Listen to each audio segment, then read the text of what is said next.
We talked about neuroplasticity, which is the brain's ability to change in response to experience. In fact, neuroplasticity underlies all forms of learning, whether or not it's language learning or music or math, physical skill. All forms of learning involve the reorganization of connections in the nervous system, the brain and spinal cord and body. One of the key principles of neuroplasticity is this notion of making errors as a good thing toward neuroplasticity. It's a little bit counterintuitive, but what the scientific literature tells us is that whenever we're trying to learn something new, if we make an error, we know it feels frustrating, but that state of frustration actually cues up particular brain areas to be more alert so that on subsequent attempts to learn that thing, we have a heightened level of focus and a higher probability of learning the new skill, regardless of what that skill is. And I've talked about this before in various episodes as encouraging people to embrace errors or pursue errors, not as their own end goal, but errors as an entry point for making the brain more plastic. And if you think about it, it really makes sense. Why would the brain change at all if it's performing everything perfectly? When you make errors, well, in the immediate seconds and minutes after those errors, you are in a better position to learn. Common question I get, however, is what should be the rate of errors, which is really just a way of saying how hard should the given task be that you're trying to learn or perform. And it turns out there's an answer. When trying to learn something new, you want to make the difficulty of what you're trying to learn such that you're getting things right about 85% of the time, that you're making errors about 15% of the time. And the reason I like this paper is it really points specifically to some protocols that we can implement, because people always say, okay, you want to set a high goal, you want to try and achieve something that's really lofty, but you don't want to make the goal so lofty that you don't make any progress at all. You need to set the level of difficulty such that you're making errors about 15% of the time. It really points to the idea of making things pretty hard, but not so hard that you're failing every attempt or even half of the attempts.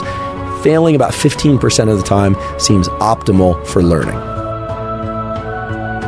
우리는 모두 어렸을 때부터 무언가를 배울 때 실수를 하면 그게 곧 실패인 것처럼 여기는 문화에서 살아왔기 때문에 실수와 오류를 범하는 걸 크게 두려워합니다. 때로는 사소한 한 번의 잘못이 주변 사람들에게 큰 피해를 준 것처럼 여겨지거나 인생에서 매우 중요한 실수를 한 것처럼 혼나기도 해서 크게 겁을 먹거나 흥미를 잃게 되고 질책에 대한 트라우마가 생겨 비슷한 일을 다시 시도하기 어렵게 되기도 합니다. 하지만 우리가 무엇을 배울 때, 무언가를 습득하며 성장을 도모할 때 우리 뇌와 몸을 변화시키는 것은 바로 실수와 오류입니다. 우리가 예정된 대로 행동하지 못해서 예상과 다른 당혹감, 당황함을 마주할 때 신경계를 각성 상태로 만드는 신경 전달 물질이 분비되고 뇌는 원래 우리가 했어야 했던 방향대로 변화할 준비를 한다는 것이죠. 그리고 실수나 잘못을 한 그 직후에 또는 바로 다음 시도에 몸과 뇌는 변화를 준비한 상태로 새로운 도전을 하게 되고 우리는 변화된, 원래 우리가 원하던 방법,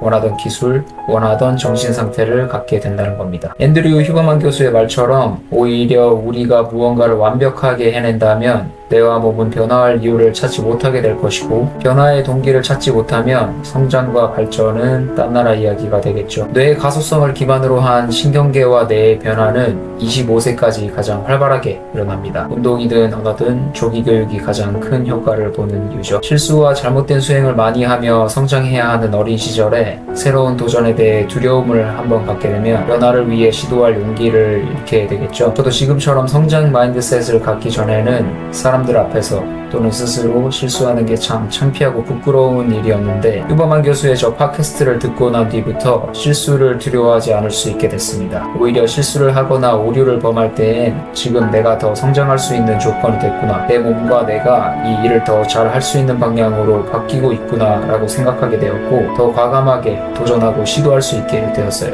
실패에 대한 두려움을 이겨내고 무언가를 향해 도전하는 모습은 실로 우리를 발전시킵니다. 물론 실패하거나 실수했을 때 부끄럽고 아쉬우며 당황스러운 건 사실이지만요. 성공한 사람들이 실패를 두려워하지 마라, 실패는 성공의 어머니다 라고 수없이 하는 말이 그동안 피부로 잘 와닿진 않았지만 사실 그 안에는 꽤 과학적인 원리가 숨어 있었던 겁니다. 전구를 발명해 인류의 역사를 바꾼 발명가인 에디슨을 다들 아실 겁니다. 에디슨은 전구에 적합한 필라멘트를 발견하기 전까지 6,000개 이상의 다양한 재료를 시도했다고 하죠. 전구를 발명한 뒤 에디슨에게 실패에 대해 질문했을 때 에디슨은 나는 6,000번 실패한 것이 아니라 작동하지 않는 6,000가지 방법을 찾았을 뿐이다. 실패한 많은 사람들은 그들이 얼마나 성공에 가까워져 있었는지 모른다 라고 말했다고 합니다. 실수와 잘못이 우리를 성장시키도록 한다는 것을 알았으면 그 다음 질문은 얼마나 실패해야 가장 최적의 성장을 이룰 수 있는가 일 겁니다. 그리고 휴버만 교수가 소개하는 연구 결과는 바로 15% 정도는 실패하고 85% 정도는 성공할 수 있는 난이도로 무언가를 훈련하고 연습할 때가 성장과 발전을 위한 최적의 실패 비율이라고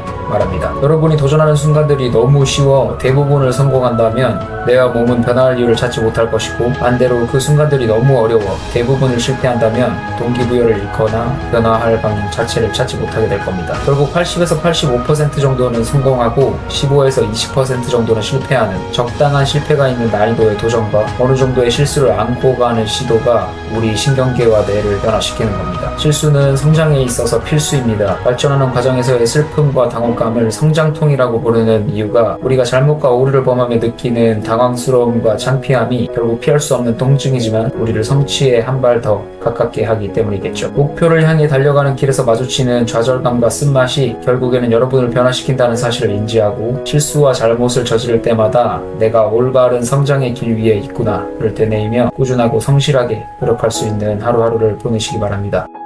오늘도 긴 영상 봐주셔서 감사합니다.